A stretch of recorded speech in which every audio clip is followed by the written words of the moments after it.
گزشتہ روز لاہور میں پاکستان مسلم لیگ نون کی ریلی مریم نواز کی زیر قیادت نکالی گئی، تاہم اس موقع پر کئی ناخوشگوار واقعات دیکھنے میں آئے۔ ریلی میں موجود ایک شخص نے مریم نواز کو چھونے کی کوشش کی، جس پر کارکنان نے اس شخص پر تھپڑوں کی بارش کر دی۔ بعد ازاں ریلی میں موجود ایک شخص نے مریم نواز کی طرف چھڑی بھی اچھالی جو ان کے سر پر جا لگی۔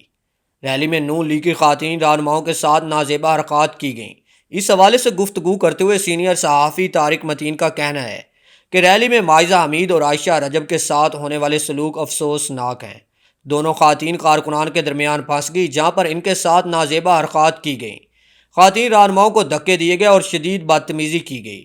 ریلی میں موجود لوگوں نے برے طریقے سے انہیں گھیر لیا، یہاں تک کہ مائزہ حمید کی آنکھوں میں آنسو آ گئے، جس کے بعد وہاں موجود نون لیگ کے رضاکاروں نے دونوں کو بچایا۔ واضح رہے کہ گزشتہ روز نواز شریف کی صاحبزادی مریم نواز کی جانب سے 13 دسمبر کے لاہور جلسے کے سلسلے میں شہر کے مختلف علاقوں میں ریلیاں نکالی گئیں۔ اس سلسلے میں مریم نواز کی جانب سے شہر کے مختلف علاقوں کا دورہ کیا گیا۔ پیر کی شب کو لیگی خاتون رہنما ریلی سے خطاب کے لیے لاہور کے علاقے شادرہ پہنچی۔ ریلی کے دوران مریم نواز کی جانب سے خطاب کیا جا رہا تھا کہ جب ان پر حملے کی کوشش کی گئی، ریلی میں شریک کسی شخص نے مریم نواز پر چھڑی اچھال دی جو سیدھا ان کے سر پر جا لگی۔ واقعے کے بعد مریم نواز نے فوری خطاب چھوڑ دیا اور وہاں سے روانہ ہو گئی۔